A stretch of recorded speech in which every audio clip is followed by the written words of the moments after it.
Hello friends, आज हम आपके लिए लाए हैं जो आज पेपर हुआ था ओलंपियाड का, उनके हम उत्तर लेकर आए हैं। आप इसको मिलाकर देख सकते हैं कि आपके कितने नंबर आए हैं। तो इनमें कुल प्रश्न 100 हैं और इनमें सभी प्रश्नों को करना अनिवार्य है और इसका स्तर है कक्षा 6 से 8 तक और इसमें कुल प्रश्न है 100। तो चलो तो हम इनको करते हैं। तो इस प्रश्न पत्र में 5 भाग है। सभी भागों का अलग अलग मूल्यांकन किया जाएगा। सभी भागों के सभी प्रश्न हल करना अनिवार्य है। तो पहला प्रश्न क्या है? रेशम बाग किस महाद्वीप से संबंधित है? तो रेशम बाग किससे है? सबसे पहले एशिया से निकलता है रेशम मार्ग, तो एशिया से ही ये संबंधित है। अब अगला प्रश्न है सांची स्तूप भारत के किस राज्य में स्थित है? तो वह कहाँ है? तो मध्य प्रदेश में है। अब अगला प्रश्न है हमारा राष्ट्रीय गीत वंदे मातरम मूल रूप से किस पुस्तक से लिया गया है? तो किस में लिया है? आनंद मठ पुस्तक से। अब अगला प्रश्न है हम्पी नगर किन नदी घाटियों से संबंधित है? तो किन से है? कृष्ण और तुंगभद्रा। अब अगला प्रश्न है स्वराज्य मेरा जन्म सिद्ध अधिकार है, मैं इसे लेकर रहूंगा, यह नारा किसने दिया था? वह दिया था बाल गंगाधर तिलक ने। अब अगला प्रश्न है हमारा राष्ट्रगान जनगण मन किसके द्वारा लिखा गया है? तो किसके द्वारा लिखा गया? रविंद्रनाथ टैगोर के द्वारा। अब अगला प्रश्न है देशांतर रेखाओं की कुल संख्या क्या है? तो 360। अगला ठंडी जलधाराएं उत्पन्न होती हैं, तो कहाँ होती हैं? ध्रुवों के निकट। अब अगला प्रश्न है एक लीप वर्ष में कितने दिन होते हैं? तो 366 दिन। और अगला प्रश्न विश्वनाथन आनंद का संबंध किस खेल से है? तो शतरंज। अगला संगीत सम्राट तानसेन का संबंध मध्य प्रदेश के किस नगर से है? तो ग्वालियर। अगला प्रश्न निम्नलिखित में से कौन सा समूह सही नहीं है? तो इसमें कौन सा सही नहीं है? डी गुजरात कथक। अब अगला प्रश्न क्योंकि जो कथकली डांस है यह केरल का है। अब अगला प्रश्न किसी भी बीमारी को महामारी घोषित कौन करता है? महामारी किसी भी बीमारी को तो कहता है विश्व स्वास्थ्य संगठन। विश्व स्वास्थ्य संगठन मतलब WHO। जैसे कि अभी कोरोना चल रहा है तो उसको महामारी किसने साबित किया? WHO ने किया है। स्टैचू ऑफ यूनिटी भारत के किस राज्य में है? तो गुजरात। अब अगला भीषण आर्थिक संकट के कारण किस देश के राष्ट्रपति को देश छोड़कर जाना पड़ा? तो श्रीलंका। अब अगला प्रश्न उदयगिरी की गुफाएं मध्य प्रदेश के किस जिले में है? तो विदिशा। अगला प्रश्न कूनो राष्ट्रीय उद्यान किस जिले में है? तो श्योपुर। अब अगला प्रश्न सही जोड़िए उचित क्रम। तो पहले का है डी, पहले को डी से मतलब तेजाजी का मेला कहाँ लगता है? गुना में। और दूसरे का सी सनकुआ का मेला कहाँ लगता है? तो इसका लगता है दतिया में। और सिंगाजी का मेला कहाँ लगता है? तो इसका लगता है ए खंडवा। और अमरकंटक का मेला कहाँ लगता है? तो इसका है अनूपपुर। तो इसमें से है बी वाला, पहले का डी और दूसरे का सी, तीसरे का एक और चौथे का बी। अब अगला प्रश्न है भारतीय संविधान की प्रारूप समिति के अध्यक्ष कौन थे? भीमराव अंबेडकर, डॉक्टर भीमराव अंबेडकर। अब अगला प्रश्न पंचायत के चुने हुए सदस्यों को क्या कहते हैं? तो क्या कहते? पंच। अगला प्रश्न ऋकारयुक्त शब्द कौन है? तो बी प्रसाद। अब अगला वाक्यों में ऐसी क्रिया जिनमें कर्म की आवश्यकता होती उन्हें क्या कहती हैं? तो उन्हें कहती है साकर्मक क्रिया। रमा छत पर पतंग उड़ाती है, रमा छत पर पतंग उड़ाती है वाक्य का भविष्य काल का वाक्य होगा, जिसका है रमा छत पर पतंग उड़ाएगी। अब अगला प्रश्न डाक से भेजे जाने पत्र में आवश्यक रूप से लिखा जाना चाहिए। तो क्या लिखा जाना चाहिए? पाने वाला पता। अब अगला प्रश्न रमेश के साथ कोई बैठा है, इसमें सर्वनाम क्या है? तो कोई। इसका उत्तर है कोई। अब अगला यामिनी एवं रजनी पर्यायवाची शब्द हैं। तो स्त्री के, नदी के, फूल के, रात्रि के, तो इसका सही उत्तर है डी रात्रि के। अब अगला अंधकार शब्द का विलोम होगा तो इसका विलोम है बी उजाला। अब अगला, इनमें से शुद्ध वाक्य है बिल्ली पानी पीता है, राधा पेन से लिखती है, खेलता है कंचे से राखी, और हिना दौड़ती है पैरों से। तो इसका सही है बी, राधा पेन से लिखती है। अब अगला प्रश्न है, जिस शब्द से एक या अधिक संख्या का बोध होता है उसे क्या कहते हैं? वचन। अगला प्रश्न, स्त्रीलिंग शब्दों का समूह है तो यह है बहन, पत्नी। अब अगला, हिंदी वर्णमाला में कुल स्वर हैं तो कितनी हैं? हिंदी वर्णमाला में तो है 11 है। अब अगला प्रश्न, फूला नहीं समाना मुहावरे का अर्थ है तो इसका है बहुत खुश होना। क्या हमें खेलना चाहिए? वाक्य में विराम चिन्ह लगेगा तो कौन सा लगेगा इसमें? प्रश्नवाचक चिन्ह। क्या हमें खेलना चाहिए? प्रश्नवाचक का चिन्ह लगेगा। जो सभी जगह व्याप्त है, सर्वांश, सर्वज्ञ, सर्वव्यापी, सर्वाधिक। तो इसका है सी, सर्वव्यापी। राजपुत्र एक सामासिक पद है, इसमें समास है। अव्ययभाव, कर्मधारय, तत्पुरुष या द्विगु। इसका है सी, तत्पुरुष। अब है अपठित गद्यांश। तो आमतौर पर स्कूल हम पैदल, साइकिल, बस या बहन से जाते हैं, मगर केरल के त्रिशूर शहर की कृष्णा कभी कभी घोड़े पर सवार होकर स्कूल जाती है। उससे जब पूछा गया कि वो ऐसा क्यों करती है तो उसने बताया कि वो अपने दोस्त को गलत साबित करना चाहती है। उसके दोस्त ने कहा था कि घुड़सवारी आसान नहीं होती और झांसी की रानी जैसी लड़कियां ही इसे कर सकती हैं। तो कृष्णा ने 7वीं कक्षा में घुड़सवारी सीखना शुरू कर दिया। आज कृष्णा एक अनुभवी घुड़सवार है और उसने अन्य लड़कियों को भी प्रोत्साहित किया कि कोई भी कार्य कठिन हो सकता है पर असंभव नहीं। अपनी लगन और परिश्रम से कोई भी कार्य संभव किया जा सकता है। अब देखो, उपयुक्त गद्यांश के आधार पर प्रश्नों के उत्तर लिखिए। कृष्णा ने अपने दोस्त को बाइक किस तरह गलत सिद्ध किया? तो घुड़सवारी सीखकर। अनुच्छेद में आए वाक्य, घुड़सवारी आसान नहीं होती और झांसी की रानी जैसी लड़कियां ही से कर सकती, का आशय है। क्या है इसका आशय? बहादुर लड़की से। अब अगला, कृष्णा ने अन्य लड़कियों को किस कार्य के लिए प्रोत्साहित किया? तो किस कार्य के लिए किया प्रोत्साहित? तो घुड़सवारी करने के लिए। कृष्णा किस राज्य में रहती है? तो किस में रहती है? केरल में। अब अगला प्रश्न, इस गद्यांश का उचित शीर्षक है तो इसका है कृष्णा की लगन। अब इंग्लिश आ गई है कि filling the blanks using correct degree forms.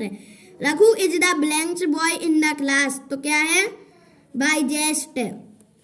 C is an blanks as her sister. तो she is as better her sister. अब अगला चूज द करेक्ट स्पेलिंग। इनमें से करेक्ट कौन है? तो इनमें से डी सही है। अब अगला, इनमें से कौन सही है? तो ये वाला बी वाला ऑनर। अगला प्रश्न है चूज द करेक्ट एंटोनिम्स का विपरीत शब्द। तो हैप्पी का क्या होता? अनहैप्पी। ब्यूटीफुल का क्या होता? अगली। Filling the blanks with the correct option. She is very blanks to me. तो क्या है? डेयर। अब अगला प्रश्न, the house is near the sea. अगला, he got hurt in his blanks. तो इसमें भरेंगे हील। अगला प्रश्न है चूज द करेक्ट सोमोनिम्स। इनके समानार्थी। अब अगला, हैवी, हैवी मतलब बेटी, ज्यादा वजन। विक्टोरी, विक्टोरी मतलब जो जीतता है, winner. Choose the correct punctuation marks. अब व्हाट इज दिस? तो इसमें लगाएंगे क्वेश्चन मार्क।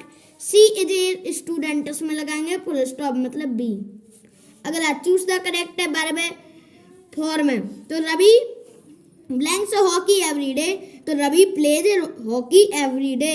अब अगला प्रश्न है he was blanks a mango. तो he was eating a mango. अब अगला, ईटिंग।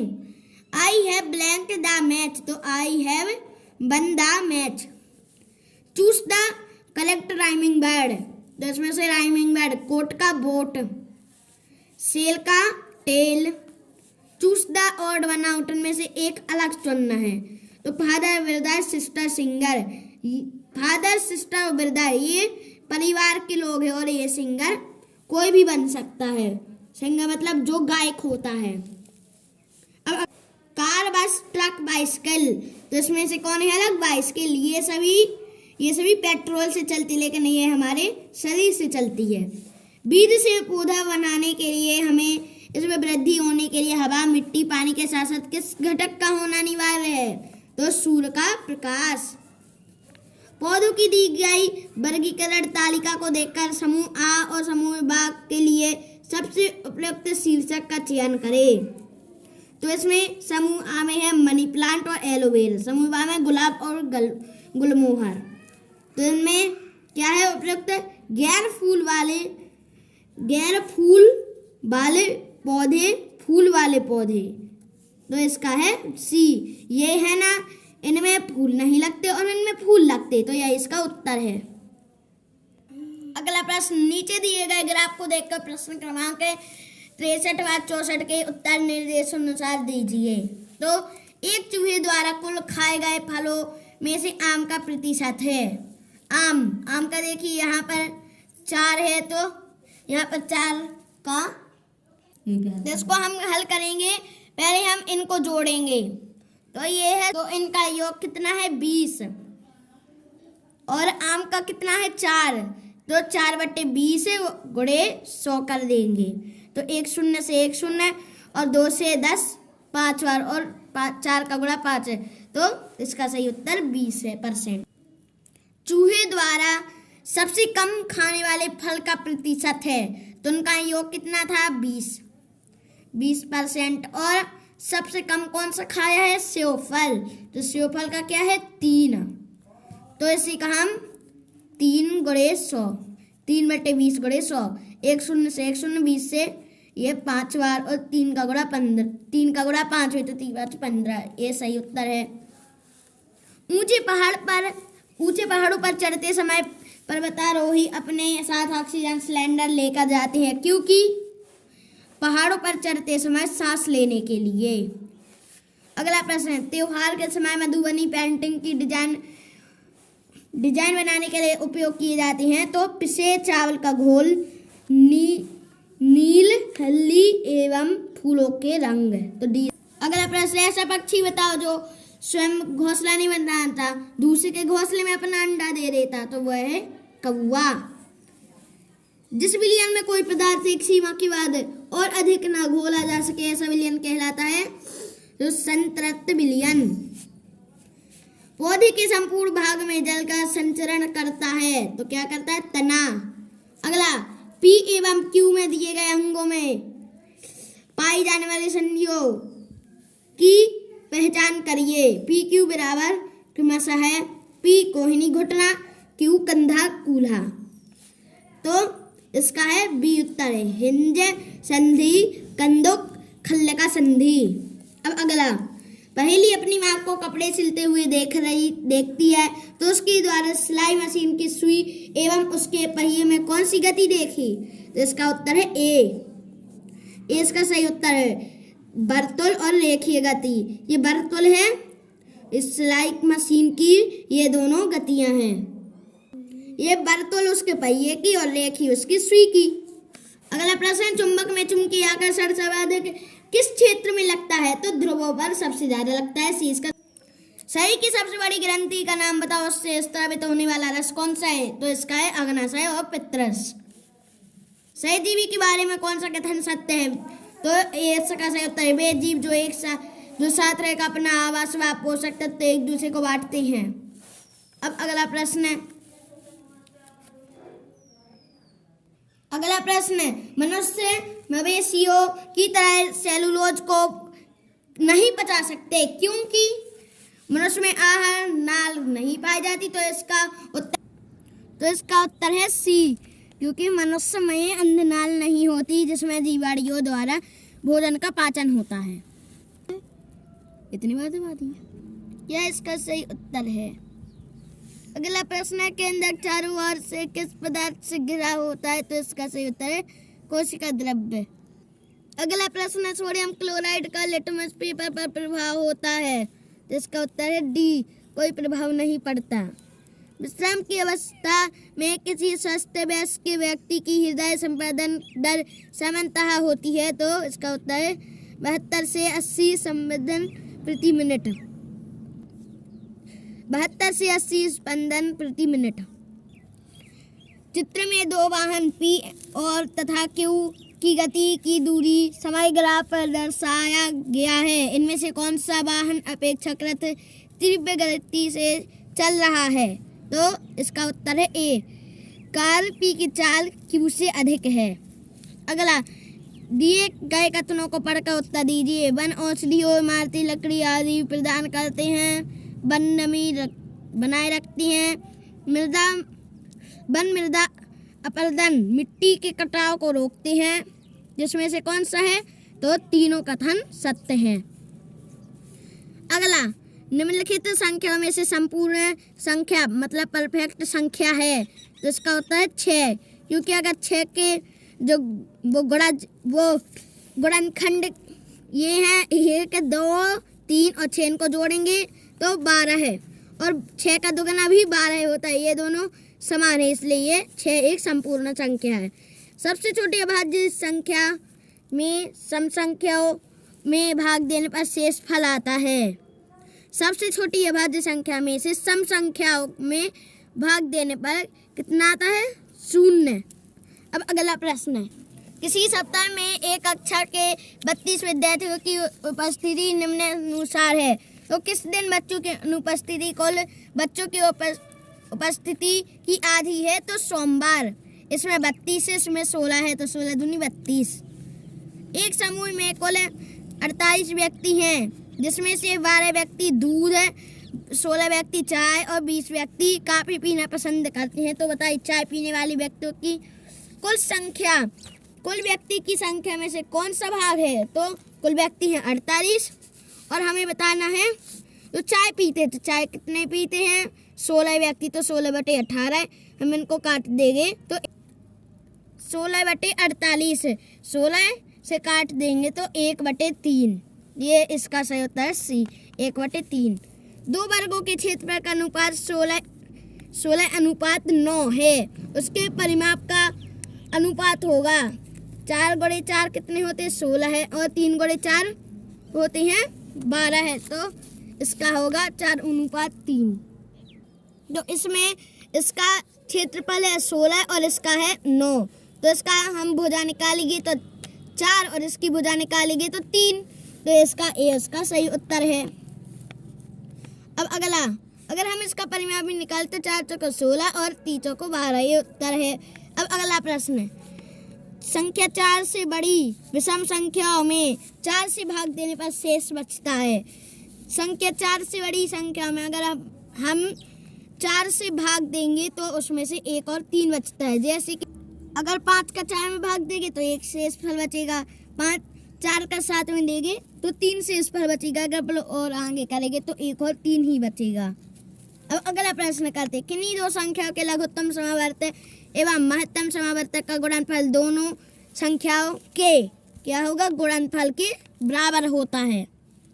अब अगला, 5 अंकों की सबसे बड़ी संख्या में सबसे छोटी पूर्ण संख्या का गुणा करने पर प्राप्त होती है एक पूर्ण संख्या।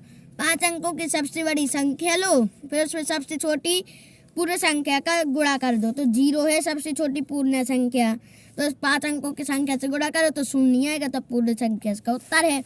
दिए गए चित्र में कोणों की अधिकतम संख्या है, जिसमें कितनी है? इसमें है 6। देखो 1, 2, 3 और ये 4 और ये 5 और ये पूरा 6, तो 6 इसका सही उत्तर है। तो सॉरी, इसका उत्तर 6 नहीं, इसका उत्तर 3 है, क्योंकि 1, 2, 3 कोण हैं। अगला, दी गई आकृति में त्रिभुजों की संख्या है, तो इसमें है 5, 1, 2, 3, 4 और ये 5 त्रिभुज हैं। किसी वर्ग की भुजा को दोगुना करने पर नए वर्ग का क्षेत्रफल होगा?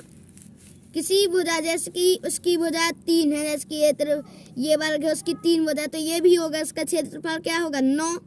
अगर इसको दुगना किया जाए, मान कि ये 6 का हो गया 6, तो इसका क्षेत्रफल होगा 36। अब हम 36/9 करेंगे, 36/9, तो हम इसको काटेंगे, तो 9 से 36 4 बार, तो इसका उत्तर सी 4 गुना। अगला 20 परिवारों में सदस्यों की संख्या इस प्रकार है, तो ये है 20 परिवारों में सदस्यों की संख्या, तो 4 या 4 से कम सदस्यों वाले परिवार की संख्या क्या है, तो देखो यहाँ पे 4 या 4 से कम, तो 4 4 3 7 और 7 2 9 9 1